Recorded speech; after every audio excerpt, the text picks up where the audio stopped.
Welcome everybody to this week's show. It is episode 217 of the You Can't Comp This NBA Trading Card Podcast. This week we have our Timeless Moments feature. We have a very special guest this week, all the way from the United States of America. We've got Eric from Whatnot. This episode was recorded live at the Hobby Hangout, so the audio quality isn't quite the same as we're used to. However, Eric provided some really interesting insights and some interesting hobby talk. So I'm sure you're going to enjoy this episode. Thanks everyone for tuning in and enjoy the show. Eric, thank you so much for joining us today. Why don't you just take 10 seconds just to introduce yourself and tell us a little about your collector history.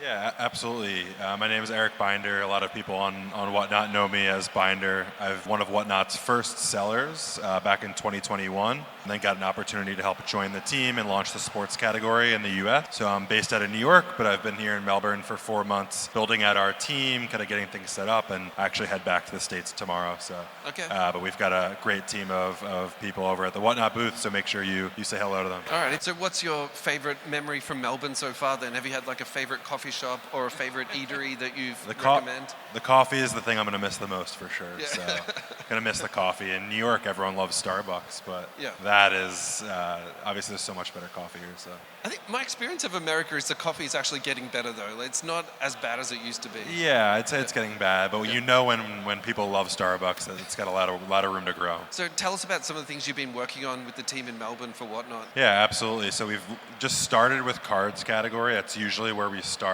when we launch in a market. It's really just passionate collectors, and it's also easy to ship, so it allows us to test all of our systems and make sure that the shipping integrations that we have all with the carriers work. So we showed up at a card show, the Oz National, in October.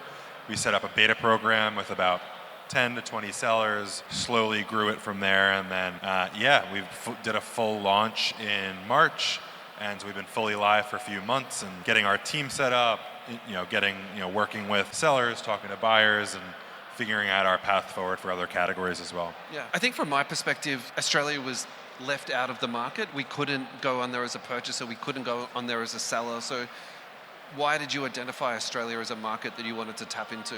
We actually noticed a lot of, so you actually could purchase from US sellers, and we actually noticed a lot of activity, a lot of Australian users signing up for the app, purchasing from the US, obviously paying a lot in shipping fees, and so that was a big signal for us. And then we did a lot of market research and understood how big and passionate the community is down here. Yeah.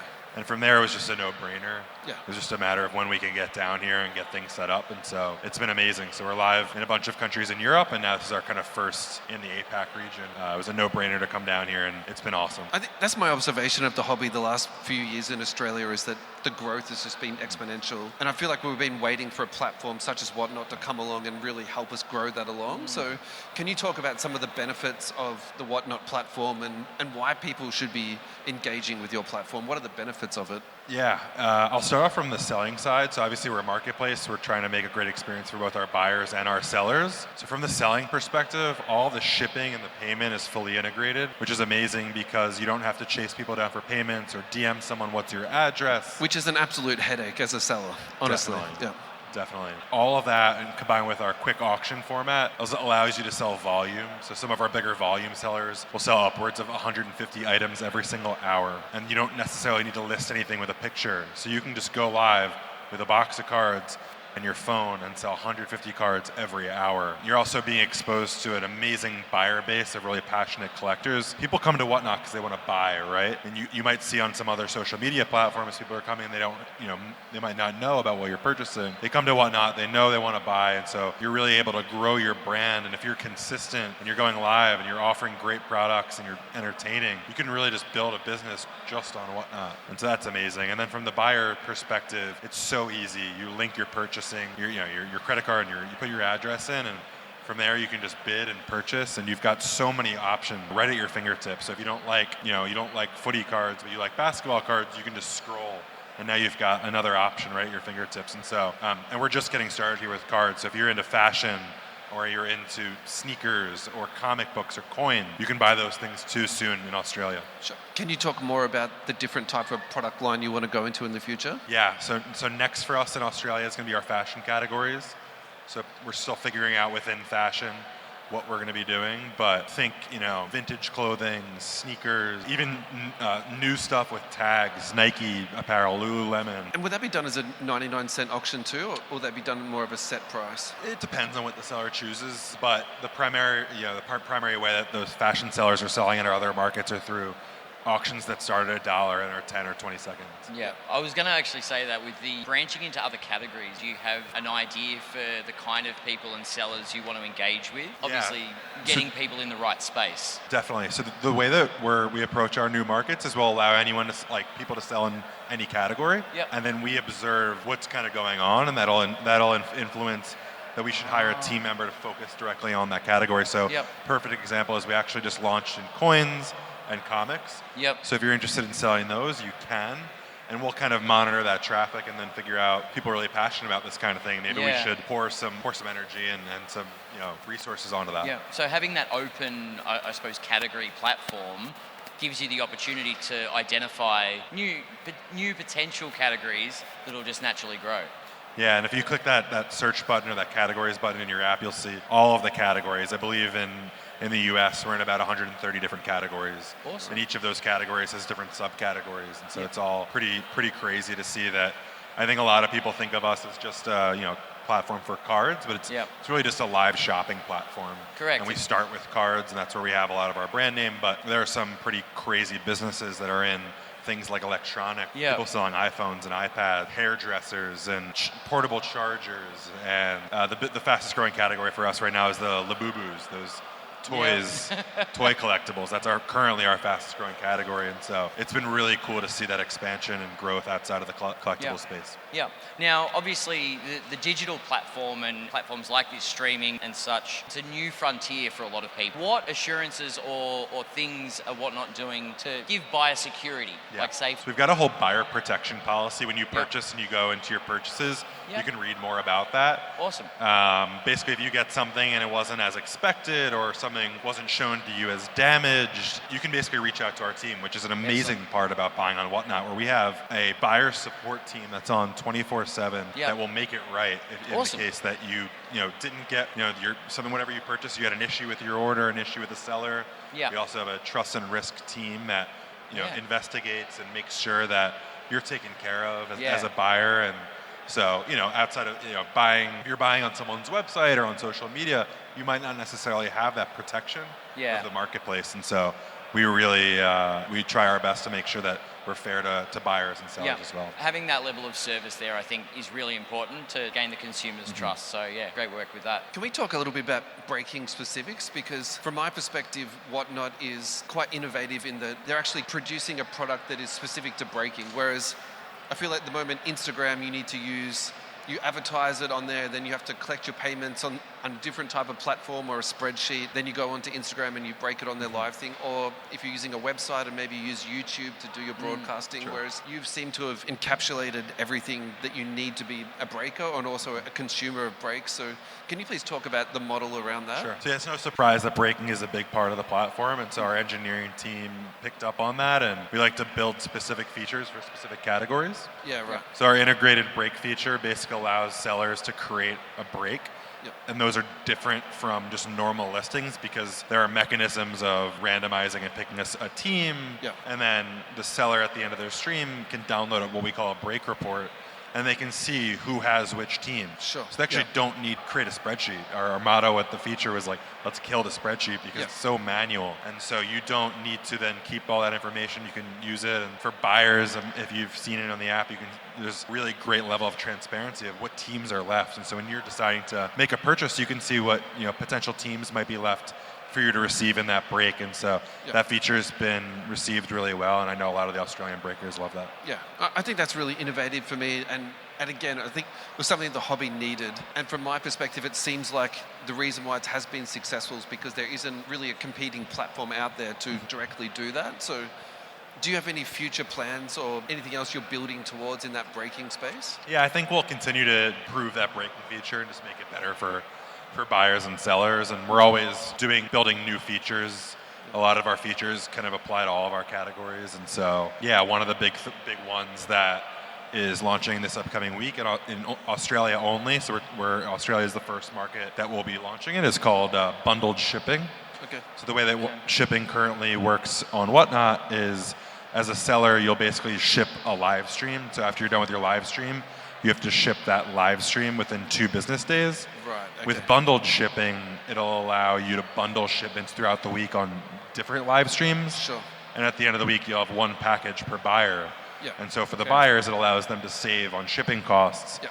And it was the number 1 requested thing that we got when we showed up in October. And we're excited that we're launching that this upcoming week. And it'll save on shipping costs, shipping supplies, and just be, we've seen amazing results so far in our pilot.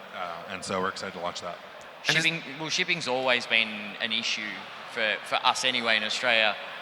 It's ridiculous to try and connect us with the rest of the world. So it's nice to see there are options sort of coming our way. Is that something you would opt into as you're going through the checkout? You say, Yeah. I'll tick this box and then I'll have bundled shipping. As a buyer, you'll just click on your wallet where you would add your payment information, Yeah. and you can opt in, and then certain sellers will opt in. Yeah. Some of them might not choose to offer it. You'll opt in, and then that will basically mean that at the end of day Sunday is when the bundle closes, and the seller basically has to ship by end of day on Tuesday. Yeah. And so all of your packages all of your orders from that prior week will come in as 1 package. Yeah, that's perfect. That's actually a really good idea, and I'll be shocked to hear that doesn't succeed and it won't be rolled out to the rest of the countries, honestly. Yeah, I think they'll be really well received. So we've spoken about people selling on the platform. Do you want to talk more about the buyer experience and what you can expect from Whatnot, and maybe what some of the positives are of your platform compared to other platforms? Yeah, so I think we talked a little bit about the buyer protection. So if something Yeah. goes wrong, our team is really great about making that right? So getting, you need a refund or getting some Whatnot credit, basically if you had a bad experience. Hopefully we don't have to do that, but we do have that buyer protection. Also just the amount of options that you have at your fingertips. So if you're buying on someone's website or social media, it's a bit fragmented, right? And here we've got our categories. You can see all of our categories. If you like footy cards, for example, you could click on the footy card category and look at all the sellers that are live in that category. The footy category also is coming soon, so a lot of sellers have been selling in football, which is American football for us, but we're excited that we're going to be launching a footy, like Australian rules football category. Australian rules football, fantastic. AFL exclusive section. Yeah, so that will be launching. So just as a buyer, you're able to find what you love, or you might discover something that you didn't know that you loved, and that's the beauty of Whatnot, is you're just able to discover new things, connect with community, which kind of leads me into my last point, which is the community is very strong and powerful on Whatnot, and you're able to find friends. I think we've had over 10 in the US, people that have gotten married that have met on Whatnot. Really? Oh, wow. So just Love kinda stories. Yeah, a lot of love stories. So it is not a dating app, but you get a lot of people that just, the reason why I bring that up is a lot of people meet and find their community in their home, and they find friends, and people have organized meetups in cities all over. It sounds like a higher success rate than Tinder, to be honest. Like, yeah. So it's been cool to see all those communities form, and so it's a great way to join a community and be part of that. when we're talking at the table, you want to make it accessible for people to sell onto Whatnot. So can you please talk about the things that you do to make it streamlined or more accessible for people to sell? Because I think that's a really important one, because we were talking offline about using multiple cameras, and then you need to learn how to use a software to do broadcasting, and it is a complete faff. So I'd like to hear your thoughts on that. Yeah, I mean, to sell on Whatnot, all you need is a phone. Yeah. Right, which is Everyone's an got amazing one. thing. Yeah. Everyone's got one. Yeah. You don't need anything else outside of that. You might see some shipping supplies, obviously some inventory, but we like to give people the opportunity to build a business on the platform, and just making it easy. And so you don't need an Aus Post account. You use our central Aus Post account, right? So really empowering that entrepreneurial spirit that a lot of people have, and allowing them to build a business and make it easy. So we pride ourselves on that, and it's been very cool to see a lot of people who didn't have a business. They started on Whatnot, took it full time. It's my favorite part about Whatnot, is helping people turn this into a full-time thing. Not only that, they'd hire staff, eventually open up a shop, and I've seen that firsthand over the past 4.5 years of that journey.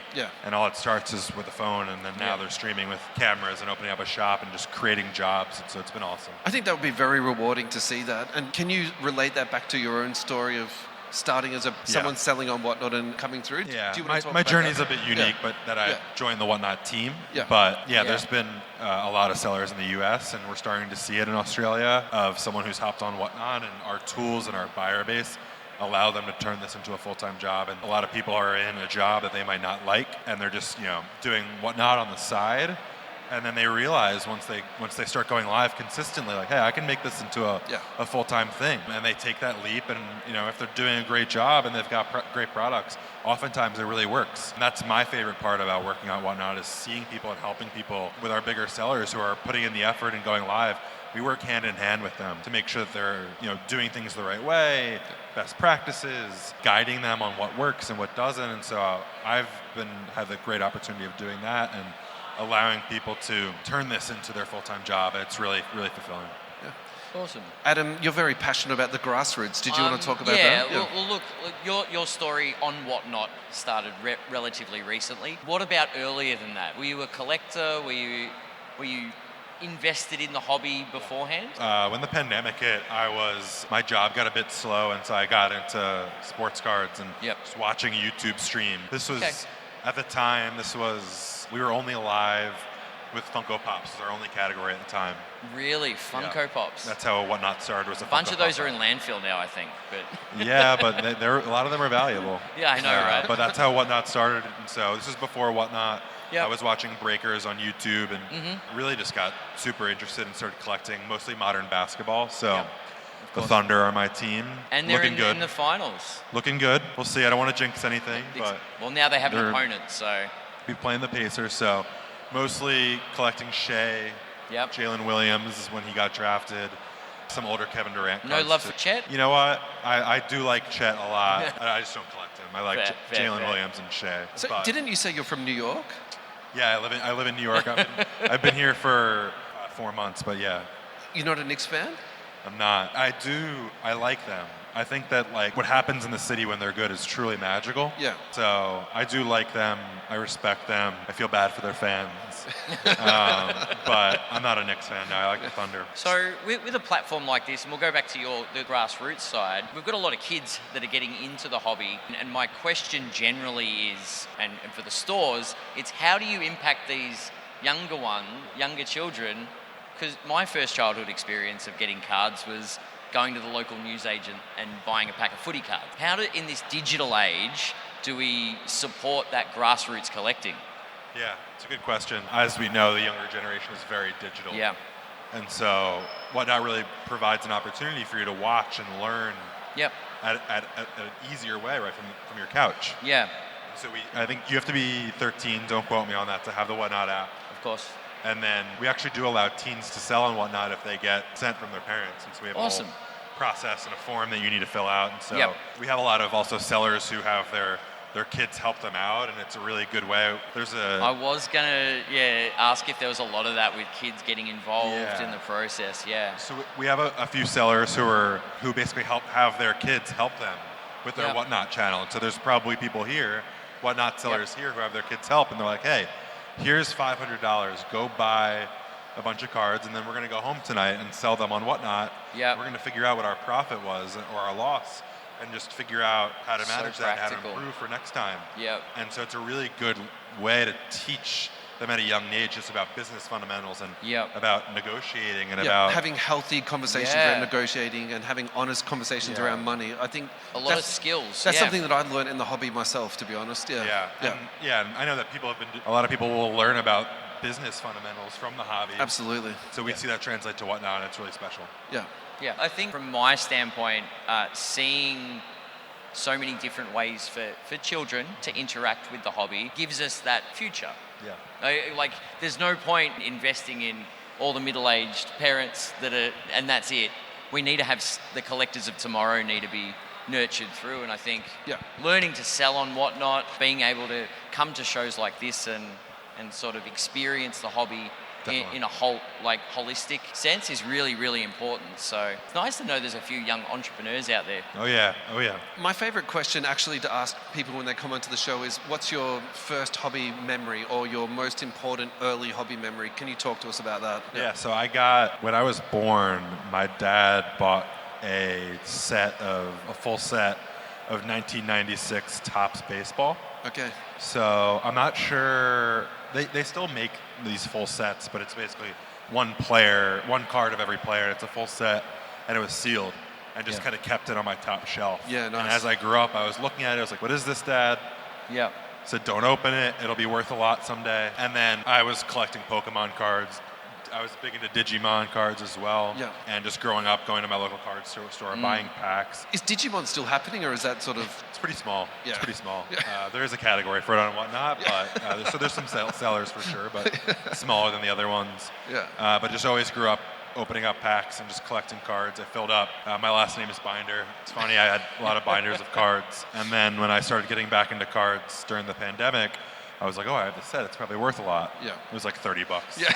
And I was like, Sometimes you're better not to comp that stuff out. and then I just ended up opening it. Exactly. I was just like, I don't want to have this sealed. But Yeah. it was, I've been into cards for a while, and then, like many, got very into it during the pandemic. I've got one more question. I was going to say, rather than what's your earliest hobby memory, you're one of the early adapters for Whatnot. So in your time, what's probably your top 3 like highlights, things that have sold that you've just been, how they were sold or what was sold, but top 3 stories on watching different streams? It's a good question. So Flawless NBA just came out, one of the most high-end, and that's one of my favorite. I don't buy that, but I like to watch those streams a lot. So watching that over the past few months has been Watching incredible. it's like having it, really. Yeah. But just watching that just while I'm eating dinner or has been amazing. Just the amount of, it's been pretty crazy to see some of these breakers do such large breaks, and just watching Flawless has been awesome. See a few others. There's been some really memorable streams. We've done a lot of cool partnerships. I've had the opportunity to do some streams with some American football players, Awesome. basketball players. So I had the opportunity to do a stream at Cade Cunningham's house. That was awesome. That would have been amazing. So he was amazing. He was super into all of the cards, and so we actually did a Flawless box with him, and he pulled a rookie auto of himself. Oh, wow. Of course. So that was just mind-blowing. It was crazy, and of course everyone's like, "Oh, it's rigged." It's like, we got a sealed Flawless box. It's just funny, but it was cool to see him, and he was genuinely interested in what was going on. Yeah. Yeah. Some of the athletes that we've done, I won't name names, might have been just doing it for other reasons, but... Have you done one with Grant Williams? So Grant has a Whatnot channel. He actually sells. He seems very much into collectibles and Yeah. ripping boxes. And, Yeah, unfortunately he got hurt this year, and throughout his rehab he started a Whatnot channel. Right. He's been doing Pokemon breaks. Yeah. So I believe his username is like Grant Will Collects. Yeah. So definitely check out his channel. It's been very cool to see athletes with their channels and stuff like that. Yeah. But yeah, those are just to be a few great memories. I think that wraps things up, but thank you so much for giving your time this afternoon. It's great to have Whatnot in Australia and accessible to everybody. I think everybody's excited about it. So Yeah, we've had the launches. A lot of people have been asking me like, how's it been going, and it's truly been amazing to see how passionate the collecting community is here. Yep. And I always say this, and it's kind of cliche, but we're truly just getting started here. Yep. We're truly just getting started, even some of the markets that we've been in for a while. I mean, it's really, Whatnot's not a household name yet, and some of the large businesses that are being built on the platform, it's pretty crazy. And so we're really excited to continue growing, continue investing in Australia, expanding into new categories, and just allowing people to build businesses and join communities that they never thought they would have been a part of. So it's been an amazing, we've got an amazing team that we've got here. I will be going back to the States, but everything's in great hands. I'm excited to see where it goes from here. Great. Awesome. Thank you so much. Thank you so much. Thanks, Russell. Thanks Adam. Eric. Thank Thanks, you, everybody. everyone. Hope you've Cheers. all had a great hobby hangout. Yeah. That's it for us That's for the it. day. Yeah. I think Whatnot are back soon for another bunch of live we got a stuff. break, We're going to have some live breaks to finish the day out. So thanks again for joining us. Have a great day. Have a great show. Yeah. Thank you.